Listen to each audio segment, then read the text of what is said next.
السلام عليكم ورحمة الله وبركاته، ازيك يا شباب عاملين ايه؟ أنا إبراهيم فاوندر مبادرة خطوة. النهاردة إن شاء الله معانا سيشن رقم 6 في سلسلة خطوة في مجال. آه النهاردة معانا محمد بكري أو كما يلقب ببكري.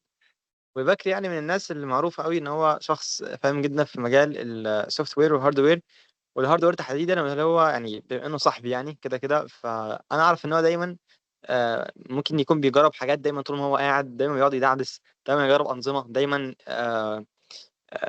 يمسك مثلا حاجات عنده في البيت، مثلا معالج بروسيسور أو حاجات مثلا رامات، يقعد يلعب فيها، بس لدرجة إن هو حتى عمل سيرفر عنده في البيت. فهو حد فاهم يعني، شاطر في مجالات الهاردوير عموما، السوفت وير. فهو النهارده هيحكي لنا شوية عن جزء من خبرته عن الاوبن سورس ابلكيشنز. فبس كده، اتفضل يا بكري، عرفنا بنفسك. طيب، السلام عليكم. أنا محمد بكر زي ما إبراهيم عرفني. جاي النهاردة أتكلم عن البرمجيات مفتوحة المصدر عشان أكون بتكلم بشكل شامل. خلينا نحط افتراض مثلا واحد عمل برنامج كامل متكامل، لنقل إن هو بيحمل فيديوهات من على اليوتيوب. أنت البرنامج بتحط فيه اللينك يحمل فيديو من على اليوتيوب مثلا. البرنامج ده الشخص ده قرر إن هو يرفعه على جيت هاب أو يخلي الرخصة بتاعته مفتوحة المصدر. مش لازم نتطرق لموضوع الرخص وانواعها، مش لازم. المهم ان هو برنامج مفتوح المصدر تماما يعني. يعني ايه بقى كون البرنامج ده مفتوح المصدر؟ كون البرنامج مفتوح المصدر ده معناه ان انت كمستخدم او كبشري عادي ليك الحق ان انت تحمل البرنامج ده ببلاش، وتستعمله في اي حاجه انت عايزها. لو برنامج بتاع تنزيل فيديوهات من على اليوتيوب وانت عدلت عليه خليه ينزل اي حاجه، انت ينزل ستريمات تويتش مثلا، انت حر. انت حر تستعمله بالطريقه اللي انت عايزها. انت عندك الحريه في ان انت تذاكر مثلا. لو انت عاوز تعرف البرنامج ده شغال ازاي، عاوز تذاكر البرنامج ده شغال ازاي، الكود بتاعه شغال ازاي، فتقدر تعمل كده بكل حريه. عندك الحريه ان انت تعدل عليه وتعمل نسخه خاصه بيك من البرنامج ده. انت مثلا لقيت ان البرنامج ناقصه ميزه معينه، لقيت البرنامج فيه حاجه معينه عايز تعملها، فتقوم مثلا تعدل على البرنامج وتعدل في الكود بتاع البرنامج وتضيف الحاجه اللي انت عاوزها دي او تضيف الميزه اللي انت عاوزها دي بالبرمجه بتاعتك انت بقى الخاصه. انت حر ان انت تعمل كده، وكده كده ليك وصول للسورس كود اللي هو كود المصدر الاساسي بتاع البرنامج. وعندك الحريه ان انت توزع نسخ، سواء كانت النسخ الاصليه او النسخ غير الاصليه المعدله من البرنامج. وبالنسبه للنسخ الاصليه فانت ملزم ان انت توزعها ببلاش. لو انت عاوز توزعها مثلا، انت ملزم ان انت توزعها ببلاش طالما انت خدت النسخه الاصليه ببلاش. انما النسخه المعدله بتاعتك انت حر ان انت توزعها، سواء كان ببلاش بفلوس انت حر. لو عايز تأجرها للناس انت حر. وبس ده اظن ده كان الكلام عن البرمجيات مفتوح المصدر. وبس نقطة عايز اقولها، وانه في آه، تصاريح او انواع من البرامج مفتوحة المصدر. يعني في مثلا بعض رخص تكون برنامج مفتوح المصدر، فانت تقدر مثلا تشوف الكود بتاعه، تقدر تحمله ببلاش، تقدر تعدل عليه. لكن ما تقدرش ان انت تبيع النسخه المعدله. تقدر بس ان انت النسخه المعدله اللي انت عملتها تقدر توزعها ببلاش زي ما خدت البرنامج ببلاش، كنوع من المساعده في المجتمع مفتوح المصدر. وفي برامج برضو بتمنع ان انت تعدل على الكود الاصلي بتاعها، بمعنى ان انت تبيعه. يعني انت ما تقدرش تبيع او توزع اي نسخه غير الاصليه مثلا. بس لو انت نزلت الكود المصدر وعدلته للاستخدام الشخصي عادي. فالموضوع بيختلف قوي يعني من رخصه لرخصه، ومش لازم نتطرق لده قوي. تمام يا بكري، يعني كده خلاصة إنه البرامج مفتوحة المصدر هي أنواع من البرامج اللي معمولة بأكواد معينة. الأكواد دي أنا كمستخدم عادي ممكن أعدلها لأي غرض، سواء إن هي تفيدني أنا أو أبيعها أو هكذا. تمام كده، نتطرق بقى دلوقتي للسؤال التاني اللي هو انا كمستهلك او انا كشركه، ليه ممكن اروح لبرامج مفتوحه المصدر؟ يعني انت عايزك دلوقتي تديني مثلا امثله حيه او حاجات فعليه بتحصل بالبرامج دي، سواء للمستهلك او للشركات. طيب نبدا في الاول للمستهلك، للانسان الطبيعي اللي زي ما بيقولوا الافريج جو. طيب انا بالنسبه لي كمحمد مثلا، انا دلوقتي ايه اللي يخليني استعمل برنامج مفتوح المصدر عوضا عن برنامج مغلق المصدر؟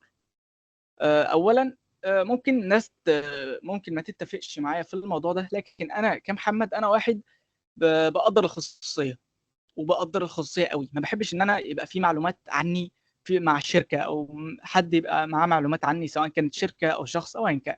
فبما ان اغلب البرامج مغلقه المصدر، فانت ما تعرفش البرنامج ده او ال الشيء ده بيجمع عنك معلومات ولا لا. انت ما تعرفش هل هو بيجمع عنك معلومات، هل هو مش بيجمع عنك معلومات، انت ما عندكش اي علم.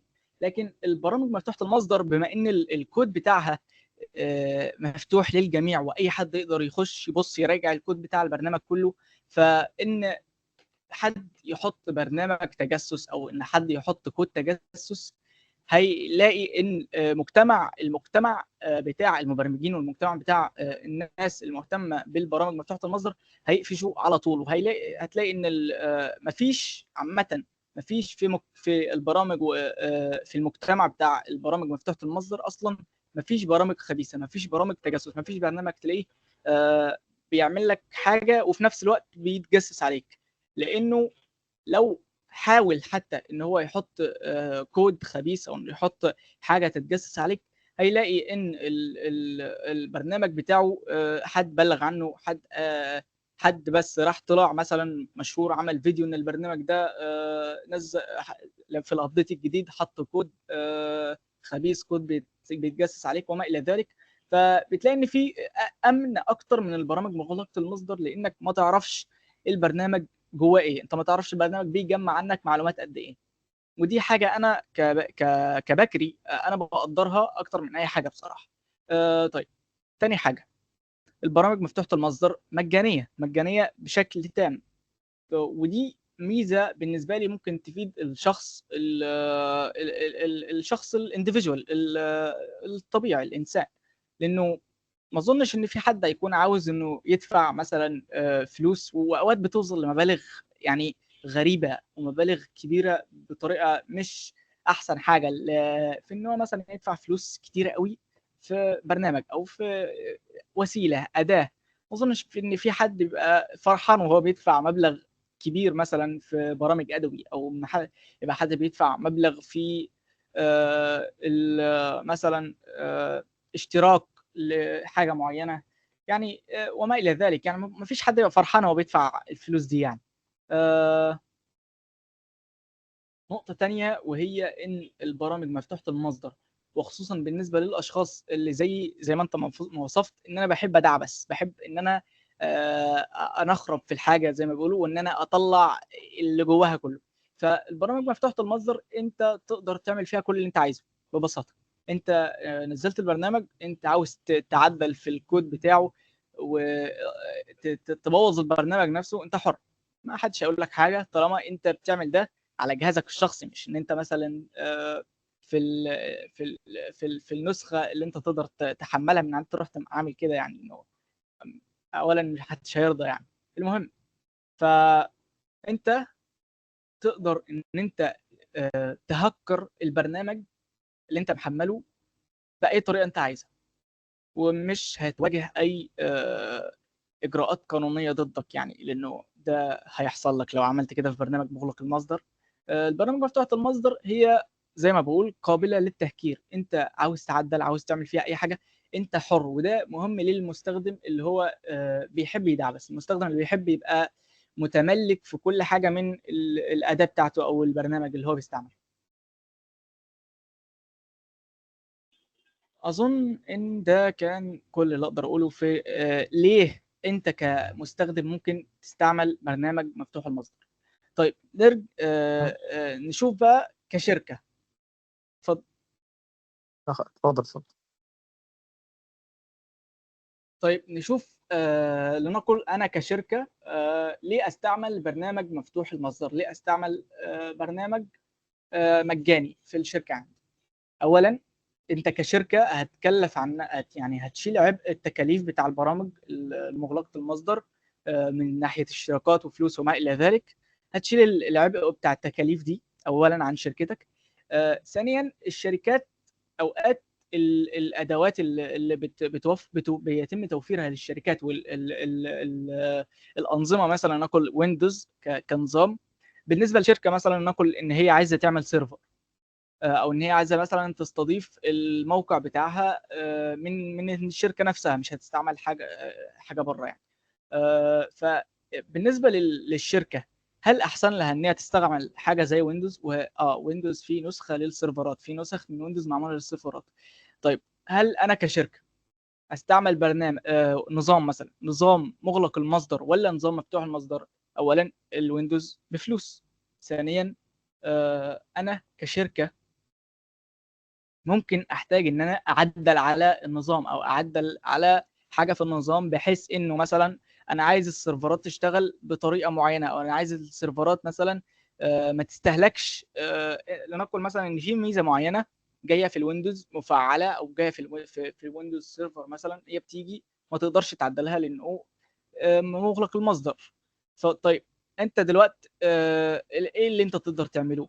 وهو اللي انا اقدر اقوله ان انت ما تقدرش تعمل حاجه، لانك انت ببساطه معاك ويندوز سيرفر وما تقدرش تعدل فيه لانه مغلق المصدر، ولو عملت كده ممكن تتعرض للمساءله القانونيه. بالنسبه مثلا لنقل لينكس، او لنقل مثلا نظام مشهور في السيرفرات زي ارش او اوبنتو لينكس، قصدي اوبنتو سيرفر مثلا. ارش او اوبنتو سيرفر انت تقدر تعدل في الكود بتاع النظام زي ما انت عايز بكل اريحيه وكل حريه. انت لو عايز ان انت مثلا النظام تخلي ان في عمليه معينه مش محتاجها للسيرفر بتاعك وعايز ان هي توقفها، مش عاوزها تحصل في النظام، انت حر ان انت تعمل كده. لو عايز توفر مثلا موارد النظام عشان مثلا النظام ما السيرفر ما يسخنش، السيرفر يبقى اسرع لانه توفر موارد. فلما يبقى في حمل تقيل على السيرفر وعدد اشخاص كتيره عاوزه توصل للسيرفر في نفس الوقت، ما يحصلش كراش، ما يحصلش حاجه مشابهه للديدوس اتاك. تمام. طيب يا بكري، انا دلوقتي عايزك تقول لي بعض الامثله الحيه اللي موجوده على برامج الاوبن سورس او اي سوفت وير اوبن سورس موجود فعلا والناس بتستخدمه، وممكن ما يكونوش عارفين اصلا ان ده اوبن سورس ابلكيشن او اوبن سورس سوفت وير. لان يعني انا شخصيا شفت حاجات زي كده وكنت اصلا متعجب اللي هو ازاي ممكن اعمل حاجه زي كده، وفي برامج اصلا كنت متعجب اللي هو ازاي البرنامج ده ممكن اغير فيه كل حاجه للدرجه دي. فانا عايزك تشارك معانا بعض البرامج اللي احنا ممكن نستفيد بيها بالحاجه دي. طيب برامج ممكن تكون استعملتها قبل كده او تسمع عنها، وهي في الحقيقه مفتوحه المصدر ومجانيه تماما. آه، نبدا ببرنامج VLC، اللي هو VLC ميديا بلاير، اللي هو بتلاقيه بينزل غالبا مع اغلب اي حد بتودي عنده الجهاز، مثلا ينزل لك ويندوز او ما الى ذلك، بينزل لك معاه VLC عشان تقدر تشوف الفيديوهات اللي على الجهاز. VLC هو ميديا بلاير او مشغل فيديوهات او شغل ميديا مجاني ومفتوح المصدر تماما، وتقدر تعدل عليه براحتك، وتقدر ان انت تطلع منه نسخ براحتك. والفكره في انه الحاجات، يعني احد المميزات من كونه مفتوح المصدر انك فيه اكستنشنز او اضافات تقدر تضيفها للفي ال سي، او اغلب البرامج اللي انا هقولها في الليسته دي تقدر تضيف لها اكستنشنز او اضافات.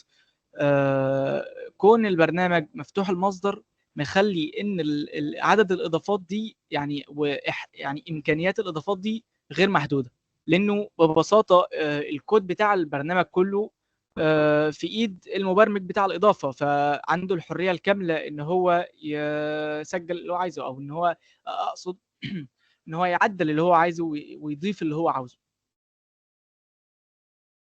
طيب، برنامج تاني وهو ناس كتير من اللي شغالين في مجال الارت ومجال الاعلانات خصوصا عارفينه، هو بلندر. بلندر اللي ما يعرفوش هو برنامج تصميم 3D، وبرنامج تقيل جدا في المجال، ويعني من كتر ما هو مفتوح انت تقريبا تقدر تعدل فيه على اي حاجة، وتقدر ان انت في يعني في عدد حرفيا غير محدود من الاضافات لبلندر تقدر تضيفها تعمل لك وتوفر عليك جهد لا نهائي حرفيا يعني. وعدد الاحتماليات للاضافات دي غير محدود، لان السورس كود بتاع البرنامج كله مع المبرمجين، واي حد لو عايز اي اضافه عايز يحطها فهي معاه السورس كود اللي يقدر يعدل بيه. طيب، نيجي لحاجه ممكن ناس كتير تتفاجئ بيها، وهو ان كروميوم مفتوح المصدر. كروميوم ده للي ما يعرفوش هو النسخه النسخه الاب لجوجل كروم، وبيبقى مبني عليه كذا متصفح ويب تاني، ولكن الاشهر منهم هو جوجل كروم. وبرضو عندك بريف برضو مبني على كروميوم. في المتصفح اللي انا بستعمله شخصيا اللي هو ارك مبني على كروميوم، وكذا متصفح بيبقى مبني على كروميوم، واللي هو الاساس بتاع كروم اللي هو مفتوح المصدر، واي حد يقدر يوصل للسورس كود واي حد يقدر يعدل عليه براحته، وبيتم استعماله كتير في المتصفحات، عشان بدل بالنسبه لاي حد عاوز يعمل متصفح نت مثلا، فبالنسبه له بدل ما يبني متصفح من الصفر ويحتاج ان هو يكتب الكود ده كله، فهو اسهل له ان هو ياخد مثلا اساس زي كروميوم اللي هو، او حتى ياخد اساس كروميوم نفسه اللي هو في 8 محرك في 8 بتاع النت، ياخده وده مفتوح المصدر برضه، ياخده ويبني عليه المتصفح بتاعه اللي هو عاوز يبنيه، سواء كان هيعمله ايه بقى، ببلاش او بفلوس او مجاني او ايا كان. حاجة تانية ممكن الناس ما تكونش عارفة ان هو مفتوح المصدر، وهو OBS. OBS برنامج مشهور اللي ما يعرفش في انه يسجل الشاشة، وبرنامج مشهور في تسجيل والاستريمات وبشكل عام مشهور اكتر بين صناع المحتوى.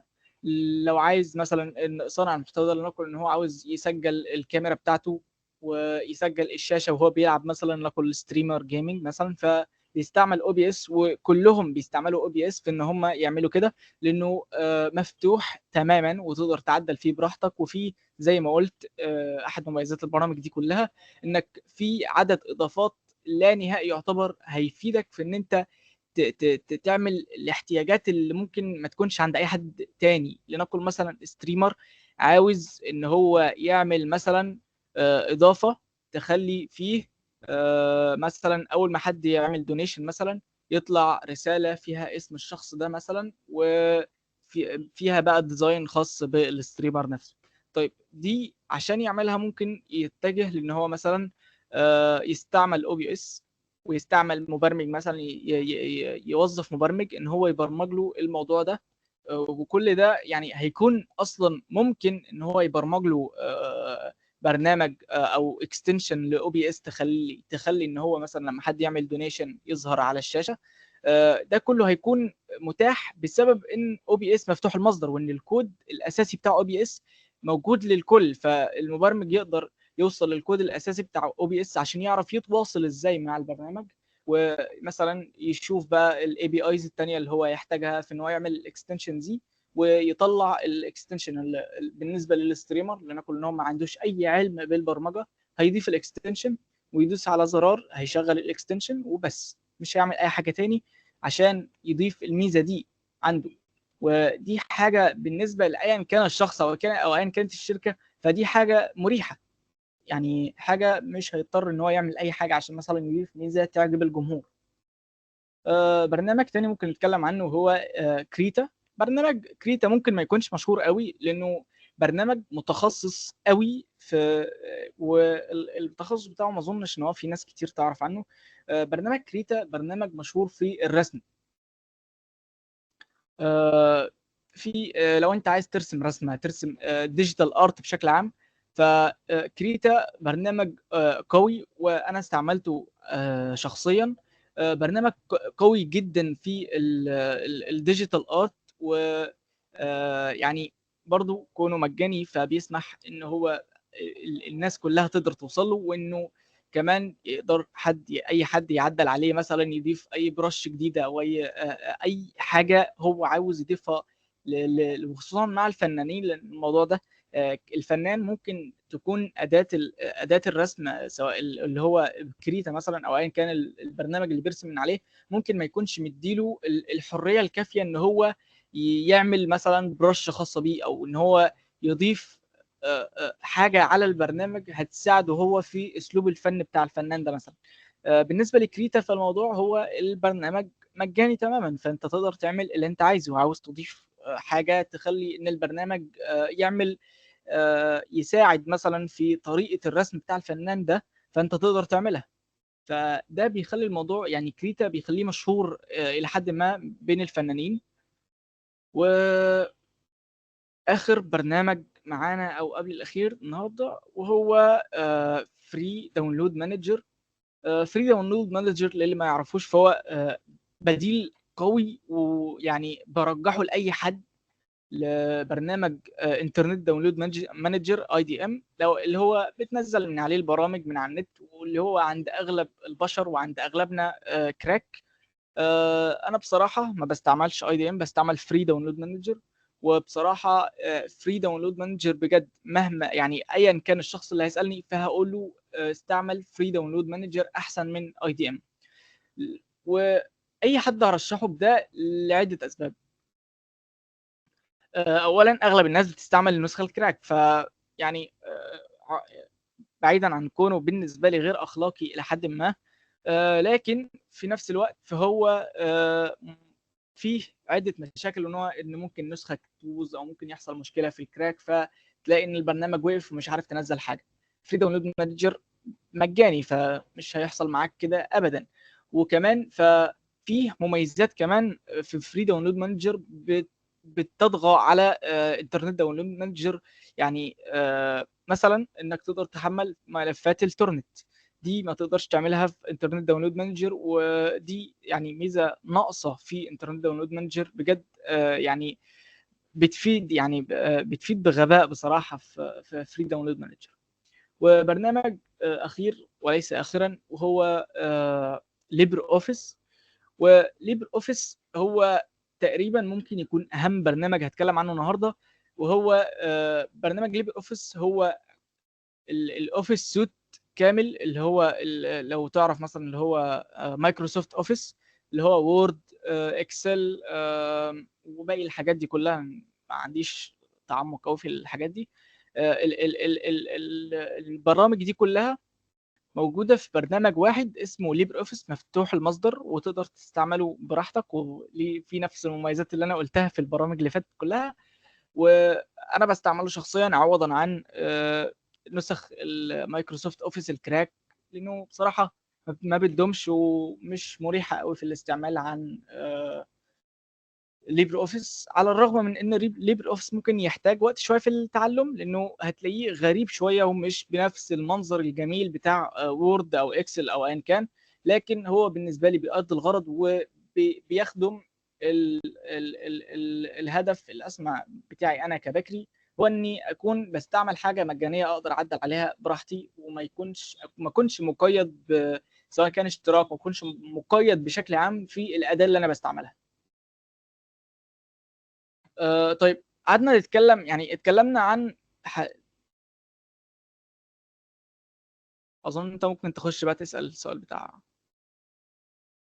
ازاي الاقي وبتاع. تمام، ماشي.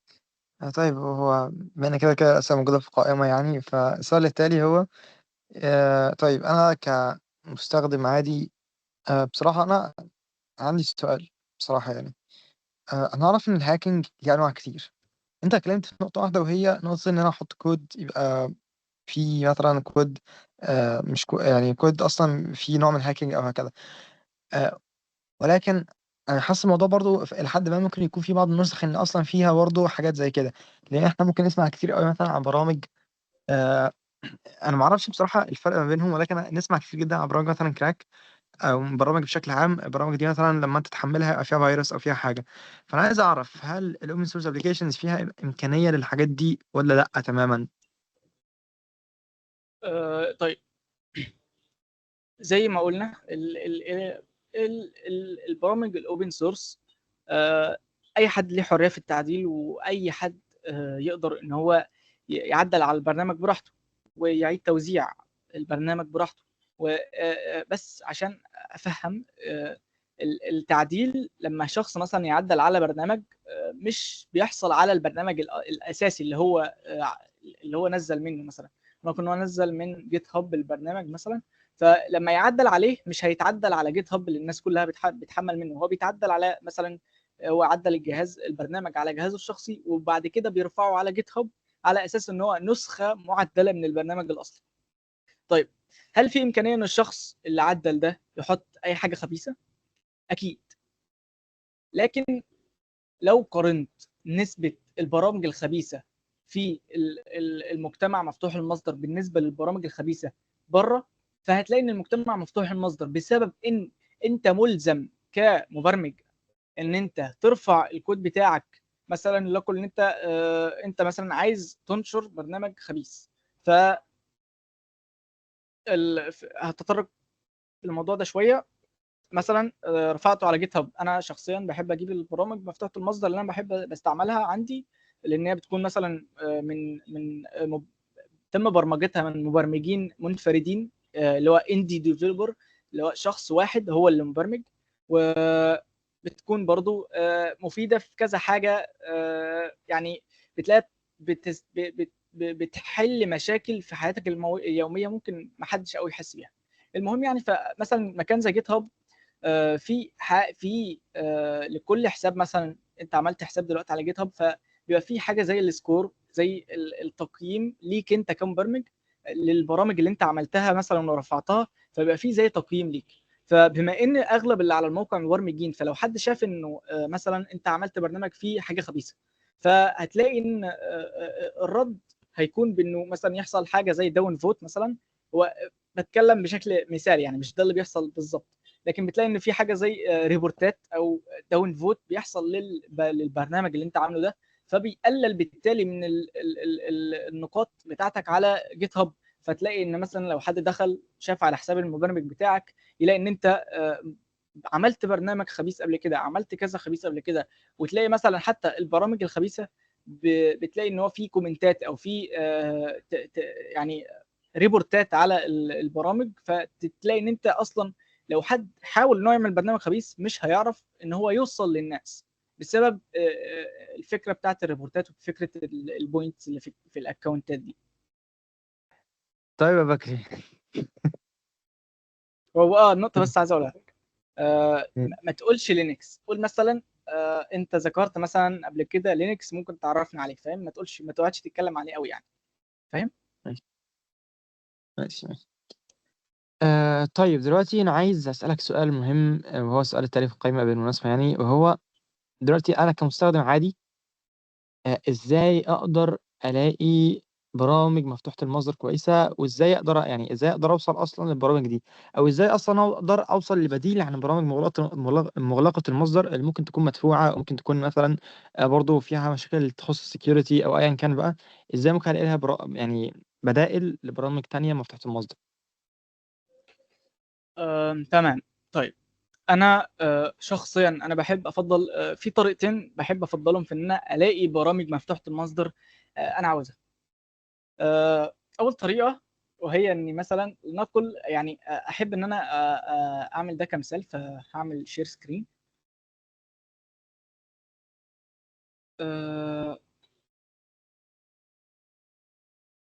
كده الشير ظهر عندك. تمام مظبوط. طيب، انا شخصيا مثلا لما احب اكون مثلا كمثال انا عاوز برنامج، وجبنا مثلا سيره الموضوع ده، انا عاوز برنامج يحمل فيديوهات من على اليوتيوب. فهاجي مثلا هنا واجي عامل سيرش مثلا يوتيوب داونلودر مثلا، داونلودر فور بي سي مثلا للبي سي، واوبن سورس او فري اف او اس اس اللي هو فري اند فري اوبن سورس سوفت وير، فري اند اوبن سورس سوفت وير. بعمل سيرش بحمل. طيب ثانية هكتبها تاني، يوتيوب داونلودر بي فور بي سي، فور بي سي فوس.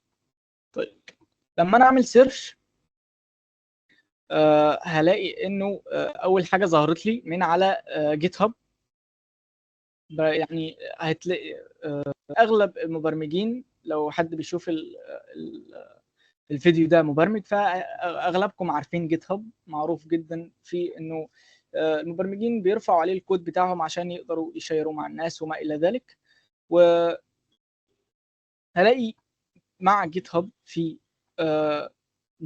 موقع اتسفوس، وفي موقع alternative to .net. طيب تعال نبدأ مع جيت هاب. جيت هاب هو جبت سيرته قبل كده برضو في الموضوع ده النهارده. هو موقع للمبرمجين بينشروا عليه البرامج اللي هم عملوها والاكواد اللي هم عاملينها مثلا. ومش كده بس، ممكن لو حد عمل سكريبت معين لحاجه ممكن ينشره عادي على جيت هاب. وان يعني هو طريقه برضو معروفه بين المبرمجين في ان هم مثلا لو عايزين يحفظوا الكود بتاعهم ان هو يضيع وما الى ذلك. طيب ده انا شخصيا البرنامج ده انا شاركت في ترجمته للغه العربيه، وانا بصراحه بستعمله دايما في ان انا لو عايز انزل اي فيديو من على اليوتيوب مثلا، اللي هو يوتيوب داونلودر من على جيت هاب على طول. طب انا مثلا لنقل انا دلوقتي لقيت البرنامج، بصيت لقيت ان فيه ناس كتير مش شاركه، 12 شخص مشارك في البرنامج، ولقيت ان فيه 800 ستار على البرنامج، ولقيت ان فيه لو دخلت مثلا على هنا هلاقي ان فيه اكتيفيتيز، في تحديثات على طول من المبرمج. فعرفت انه برنامج كويس. ممكن اخش على الانسايتس والاقي ان فيه مشاركات من اشخاص بيجيبها دلوقتي، في يعني حاجات برضو اللي هو الكوميونتي ستاندردز بتاع جيت هاب نفسها، اللي هو يبقى فيه ديسكربشن للموقع، يبقى فيه ريد مي اللي هو تقدر تعرف من عنها عن البرنامج. وفي حاجات برضو المبرمج لسه ما عملهاش، لكن ممكن هو يكون يعملها بعدين. لكن انا شخصيا انا لقيت ان انا واثق في البرنامج ده وانا بستعمله شخصيا كل يوم. طيب هاجي داخل هنا اقعد اقرا شويه عن البرنامج، الفيتشرز اللي المبرمج حطها حتى الان، سكرين شوتات من البرنامج، وفي بقى طرق تنزيل ويندوز ولينكس وماك او اس وكل حاجه، واعرض برضو اللغات اللي تم ترجمتها وما الى ذلك. طيب انا دلوقتي لنقل انا قرات ده كله وحبيت البرنامج وقلت انا عاوز انزله. طيب بعض المبرمجين او بعض المشاريع اللي بتكون كبيره شويه بتلاقي ان فيه زراير هنا. لو عايز انزله لارتش لينكس، لو عايز انزله لماك او اس، لو عايز انزله في ماك او اس اللي هو انتل. الماك او اس تقريبا قبل 2019 تقريبا، في الرينج ده، قبل شريحه الماك الام 1 بتكون كانت اجهزتها ماك او اس فيها انتل، فتحمل من هنا. لو عندك ابل سيليكون ام 1 ام 2 ام 3 وما الى ذلك تحمل من هنا. لو عايز تنزل من سناب ده اللينكس، لو عايز تنزل الاب ايمج ذات نفسها برضو اللينكس، لو عايز تنزلها لويندوز من هنا. انا حاليا بستعمل لويندوز، فلنقل هدوس داونلود فور ويندوز، وهلاقي انه ظهر. هو مش ظاهر حاليا على التسجيل، لكنه فتح عندي فري داونلود مانجر ان انا انزل البرنامج. وبرضو لو المبرمج مش حاطط الحاجات دي هنا، ممكن تخش في الريليسز وتشوف اخر نسخه وتدور على مثلا يوتيوب داونلودر ويت فين يوتيوب داونلودر شو اول يوتيوب داونلودر ويندوز 64 بت اهو. ادوس هنا وانزل واشغله عادي. طيب كده اظن ان انا شرحت ازاي مثلا تجيب برنامج من على جيت هاب. انت ممكن برضو نرجع بس للسيرش، ممكن برضو بدل ما تكتب فوس ممكن تكتب جيت هاب، او ممكن تكتب ايا كان بقى اي حاجه تعرف ان انت عاوز برامج مفتوحه المصدر، عاوز فري اوبن سورس وما الى ذلك. عندك اتس فوس. طيب موقع اتس فوس هو موقع بيتكلم عن اي حاجه مجانيه ومفتوحه المصدر بشكل عام.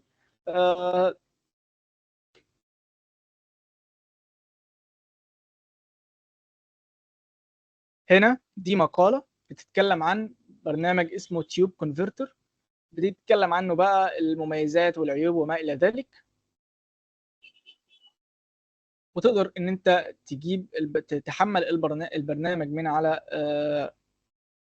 من مايكروسوفت ستور، وجايب لك هو ازاي تحمل البرنامج سواء كان لينكس او ويندوز من لينكس من على فلات هاب وسناب ستور، والمايكروسوفت من على مايكروسوفت ستور. ممكن تشوف السورس كود على جيت هاب، وده هتلاقيه في اغلب ان ما كانش كل البرامج مفتوحه المصدر. وبصراحه انا شخصيا لو ما لقيتش مثلا لينك للجيت هاب، او ما لقيتش الجيت هاب بتاع البرنامج، انا بفضل ان انا ما احملوش، اشوف حاجه تانية انا راجعتها. مثلا ده مثلا عنده 800 ستار على جيت هاب، وفي 40 فورك. الفورك يعني 40 شخص معدل على البرنامج ده وعامل نسخه خاصه بيه.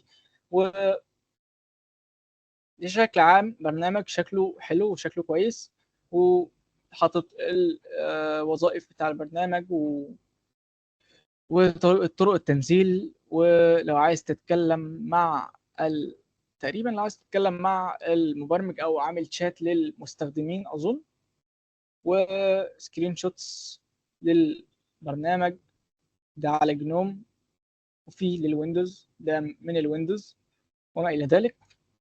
بنفس الطريقه لو عايز تحمل من هنا اللي هو ويندوز، او عاوز تحمل من الريليس. ونيجي لاخر موقع واللي هو alternative2.net. alternative2.net انا بحب ان انا استعمله في ان انا مثلا انا بستعمل حاليا برنامج مش مفتوح المصدر، وانا مش بفضله. مثلا برنامج ايا كان بقى، مثلا نقول مثلا ايه، نقول حاليا على الموبايل مثلا انا عايز بديل لبرنامج اليوتيوب، برنامج نفسه بتاع اليوتيوب. فهدو اكتب يوتيوب تلاقي ان هو ظهر عندي. طيب alternative 2 مش بيجيب المواقع او البرامج اللي مفتوحه المصدر بس، هو بيجيب بشكل عام اي برنامج. فلو انا عاوز مثلا ان هو يجيب برامج البرامج مفتوحه، عايز يجيب برامج مفتوحه المصدر بس، هتلاقي ان هو هنا في الفلترز اقدر ادوس اوبن سورس، فمش هيجيب لي غير برامج مفتوحه المصدر. لنقل انا على الموبايل فعاوز برامج للاندرويد، فهلاقي ان هو اظهر لي برامج مثلا اول حاجه بيرتيوب، ودي منصه كامله منافسه لليوتيوب، مش منافسه قوي لكن في ناس بتفضل تستعملها عن اليوتيوب بس عشان هي مفتوحه المصدر وامنه عن اليوتيوب. طيب تاني حاجه نيو بايب، ده انا شخصيا كنت بستعمله لما كان عندي يوتيوب على الموبايل. حاليا انا ماسح اليوتيوب المهم يعني. فكنت بستعمله شخصيا وبرجحه لاي حد مثلا عاوز بديل لليوتيوب. نيو بايب ما فيهوش اعلانات، وتقدر تحمله وبيركز على الخصوصيه، فتلاقي انه ما تقدرش تعمل لايك، ايوه ما تقدرش تعمل، ما بيظهرش ان انت شفت الفيديو مثلا على عداد المشاهدات، ولكن ده كله في سبيل الخصوصيه، لانك مثلا البرنامج هو مركز على ناحيه الخصوصيه، انك مش انت لنقل انت كشخص مش عاوز حد يعرف ان انت شفت الفيديو، مش عايز حد يتجسس عليك بشكل عام، مش عاوز ان اليوتيوب يعرف انت شفت فيديوهات ايه وما شفتش فيديوهات ايه. فنيو بايب بيركز على الحته دي. وفي برضو سبورت الساوند كلاود لو عاوز تشوفه وتنزل من عليه فيديوهات، قصدي ايا كان بقى الاصوات اللي على ساوند كلاود لو عايز تنزلها وما الى ذلك.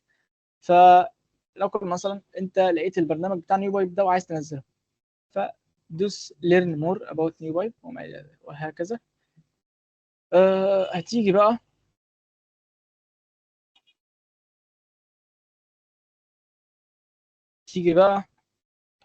لما تيجي تشوف مثلا دوست على نيو بايب وعايز تكمل بقى تشوف البرنامج نفسه تنزله وما الى ذلك، هتلاقي فيه بعد ما تنزل شويه اوفيشال لينكس المواقع الرسميه. نيو بايب ليهم موقع رسمي وليهم برضو الصفحه بتاعت جيت هاب، تقدر تحمل من ايا كان اللي انت عايزه. ولنقل ان احنا هنخش على جيت هاب بما انه لو انت عايز تكون امن وبرضه، لكن في الموقع الرسمي هنشوفه برضه. خش دلوقتي على الجيت هاب بتاع مثلا نيو بايب، هتلاقي برضه لو عايز تتاكد من ان هو امن عليه 29,000 ستار، 29,000 شخص يعني بيرجح البرنامج ده وبيستعمل البرنامج ده وحب البرنامج ده وعطاله ستار، وبيخططوا ان هم يعملوا اعاده كتابه ل نيو بايب بحيث ان هم يحدثوه وما الى ذلك. لو عايز تنزله من على اف درويد، اف درويد عباره عن اللي ما يعرفوش يعني اف درويد عباره عن متجر تطبيقات مفتوح المصدر وبديل لجوجل بلاي. ولكن انا بصراحه ما بفضلوش على جوجل بلاي دي، لانه اف درويد مش بيجيب غير البرامج مفتوحه المصدر. ممكن ده يفيد ناس عايزه ان هي تكون معاها برامج مفتوحه المصدر بس، وفي برضو ناس عاوزه البرامج غير مفتوحه المصدر، فدي حاجه شخصيه قوي. فانت حر عامه لو عايز تنزله من على اف درويد او لا. وعندك برضو صفحه الريليس تحمل من عليها اخر نسخه براحتك. وهنا سكرين شوتات والخدمات اللي بيدعموها، يوتيوب، بيرتيوب، باند كام وما الى ذلك، والفيتشرز بتاع البرنامج وازاي تنزل وما الى ذلك وكل هذا. وكده عرفنا ازاي تجيب برامج منافسه لبرامج مغلقه المصدر، او ان انت تدور على برامج مفتوحه المصدر تحل لك مشكله معينه، او ان انت تعمل لك ايا كان يعني. فبس. تمام جدا يا بكر. بما انك بقى ذكرت كذا مره وانت بتتكلم لينكس، فانا عايزك دلوقتي تكلمني على لينكس. انا عارف اللي انت بتستخدمه اصلا، بس انا عايزك دلوقتي، انا كابراهيم يعني صديقك يعني، قول لي هو ايه لينكس ده يعني من الاخر.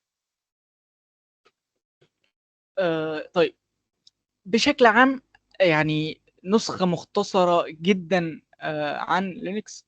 لينكس هو نظام تشغيل حر. وحر هنا كما يعني ده عن وصف الناس كلها عن لينكس. حر في انه نظام تشغيل حر.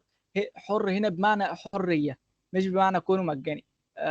وحرية هي معنى اشمل ان هو مجاني، وهو برضو بينطبق عليه ان هو اوبن سورس، تقدر تعدل عليه، تقدر ان انت النسخه المعدله تبيعها. وهنا يجي الحريه ان انت تقدر، انت حر في ان انت تعدل على النظام وان انت تعمل نسخ تانية غير النظام براحتك بقى، تعدل عليها وما الى ذلك وتبيعها تديها للناس ببلاش، انت حر. ولينكس هو حاليا في الفتره الحاليه هو بالنسبه للمستخدمين كديسكتوب وكنظام تشغيل تستخدمه كل يوم، فهو مش مشهور قوي. لكن بدأ ياخد شهرة خصوصا ما بين اللي هو بيتم تسميتهم الباور يوزرز، اللي هم المستخدمين اللي بيستخدموا البرنامج النظام التشغيل بتاعهم لحدوده تقدر تقول، وبيحبوا يدعبسوا قوي يعني، واللي انا منهم لو ما تعرفش. المهم يعني فلينكس هو بيجيبك كده كباور يوزر او كشخص بيحب يدعبس، وبياخدك بالحضن من الاخر. بيقول لك انت حر تعمل اي حاجه انت عايزها، ويعني انت حر تعدل على النظام بالشكل اللي يناسبك. انت حر لو انت اصلا انت مثلا نقول ان انت مبرمج، ودي حاجه في مبرمجين انا اعرفهم بيعملوا كده. انت مبرمج مش عاوز انه يبقى قدامك واجهه مستخدم، انت عاوز بس يبقى فيه تكست قدامك، يبقى فيه كلام بس قدامك وتقعد تكتب. انت مش عايز غير كده. مثلا في ناس فعلا احتياجاتها في البرمجه مش ما فيهاش اي حاجه غير كده، هو بس مش عاوز غير ان هو نافذه يكتب من عليها هو بس. فانت تقدر مثلا تنزل نسخه من لينكس مثلا مخصصه ليك، لنقل مثلا ارش لينكس، وده شخصيا انا حملته من فتره وحاليا بخطط ان انا استعمله كنظام اساسي. ارش لينكس هو نظام في الاساس بتاعه ما فيهوش واجهه مستخدم، ولكن تقدر تحمل واجهه المستخدم اللي انت عاوزها، لانه ده لينكس انت تقدر تعمل فيه اللي انت عايزه بكل بساطه. ارش بيجي من انت بيجي بتبني النظام بنفسك، ف يعني انت حرفيا انت اللي بتبني النظام. ولكن ده في ارش بس، في نسخ للناس اللي مش عاوزه تتكبد بان هي تبني النظام وما الى ذلك. في نسخ زي اوبونتو وما الى ذلك للمستخدمين الطبيعيين والبشر الطبيعيين، مش البشر اللي هم باور يوزرز قوي. ف ارش لينكس انت اللي بتبني النظام بنفسك. يعني بالنسبه لارش انت المحور، انت النظام بيتمحور عليك، مش انت اللي بتتمحور حوالين النظام. مش يعني نقول انت مثلا شغلانتك كذا كذا ان كانت الشغلانه، فانت ظروفك وشخصيتك والحاجات اللي انت بتحبها هي اللي بتبني النظام بتاعك، لان انت اللي بتبنيه. فليك الحريه في ان انت تنزل الشيء اللي انت عايزه وما تنزلش الشيء اللي انت مش عايزه. فكونك بتبني نظام، وكونك بتبني نظام يكون متمحور حواليك، بيخليك ان انت بشكل عام تقدر ان انت تشتغل احسن، وان انت تلاقي ان انت البرودكتيفيتي بتاعتك زادت. وعشان كده بلاقي ان في مبرمجين كتار بيروحوا ان هم يستعملوا ارش لينكس كنظام اساسي. يعني اعرف ناس بتستعمل ارش اديلها 12 سنه، اللي هو يعتبر من بعد ما نزل بكذا سنه تقريبا. فبعيدا بقى عن ارش لينكس واللي هو يعني حاجه متخصصه قوي، في مثلا في نسخ من لينكس زي اوبونتو وزي ديبيان وبوب ومينت لينكس، في كذا يعني عدد النسخ بتاع لينكس يعني غير محدود تقريبا. فكل نسخه معموله لان هي تفيد شخص معين، كل نسخه معموله ان هي تخدم شخص معين. ودي الحاجه اللي انا بحبها في لينكس بشكل عام، على الرغم ان انا بستخدم ويندوز حاليا للاسف، ولكن ناوي ان انا انقل قريب. لينكس هو بيجي كده مثلا شخص، هو لنقل شخص مبرمج او ايا كان، يعني لقى انه في حاجه هو عايز يضيفها، في حاجه عايز يبني النظام حواليها مثلا. فلقى انه في ممكن يبقى في ناس عايزه نفس الموضوع ده، فبعد ما هو عمل النظام بهذا الشكل فبيروح يوزعه للناس نسخه تانية، تفريعه تانية من لينكس، ويسميها بقى ايا كان الاسم بتاعها، للناس اللي هي في نفس ظروف الشخص ده مثلا ومحتاجه نفس الاحتياجات بتاع الشخص ده. فتلاقي ان في تفريعات كتير من لينكس ونسخ كتير من لينكس، مش مثلا زي ويندوز اللي هو معروف مثلا ويندوز 7 ويندوز 10 ويندوز 11 وما الى ذلك، اللي هو نسخ وبيتم ابديتها بس. انما لينكس هو يعني تفريع، يعني هو زي مثلا شجره العيله، جد وليه احفاد والاحفاد ليهم احفاد والاحفاد ليهم احفاد وما الى ذلك. وهوريكم فعلا شجره العيله بتاع لينكس حاليا دلوقتي. المهم يعني فهو كونه مفتوح ده اللي بيجذبني ليه وبيجذب ناس كتيره ليه، انك حر ببساطه تعمل اللي انت عايزه واي حاجه انت عايزها. اظن بس كده كفايه عن لينكس. شخصيا حاليا هتكلم عن التفريعات بتاع لينكس، فاسمح لي ان انا اعمل شير سكرين لتاب معينه، اعمل لها شير اهي. شايفها حاليا يا ابراهيم؟ مظبوط اه. طيب ده مخطط لتفريعات لينكس كلها، ومخطط زمني بقى بالزمن بدايه من 1992 وهو كانت اول بدايه لينكس. عندك اول نسخه اس ال اس سلاك وير، وعندك يعني اللي تقدر تسميهم ابهات لينكس، في سلاك وير، ديبيان، وفي ثواني عشان بتاع المخطط ده كبير بغباء، في ريد هات، وفي ارتش اللي انا ناوي استعمله قريب. في بقى نسخ يعني دي كلها من اول هنا تقدر تكمل بقى من اول هنا. دي كلها نسخ مبنيه مخصوصه، مثلا ويب او اس، انا ده اول مره اسمع عنه مثلا. ده مثلا لنقل يعني هو بما انه في النسخ بتاع لينكس، لنقل مثلا شركه كانت محتاجه نظام للشركه مثلا للموظفين او ما الى ذلك، فتلاقي ان هي خدت نسخه من لينكس وعدلتها وعملت نسخه جديده من لينكس ان كانت سمتها ايه يعني، وبتكون منشوره سواء كانت مجانيه او لا للبشر ان هم يستعملوها ما الى ذلك. فتلاقي ان لينكس زي ما انتم شايفين في المخطط ده كتير، يعني في نسخ لينكس كتير.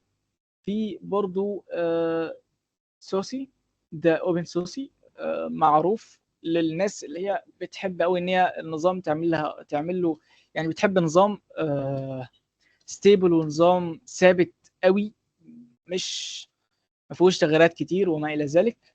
وديبيان اللي هو احد ابهات لينكس من كتر حرفيا التفريعات اللي طالعه من عنده.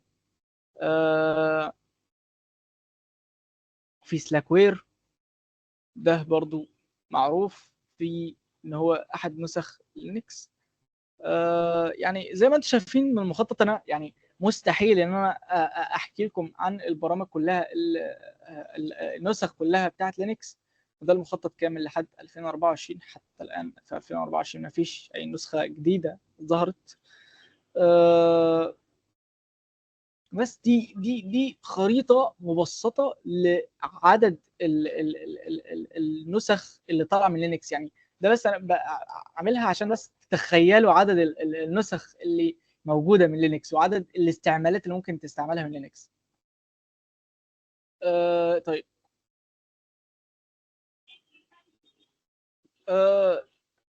اظن كده مفيش حاجه اقدر اقولها تاني يعني. تمام يا بكر،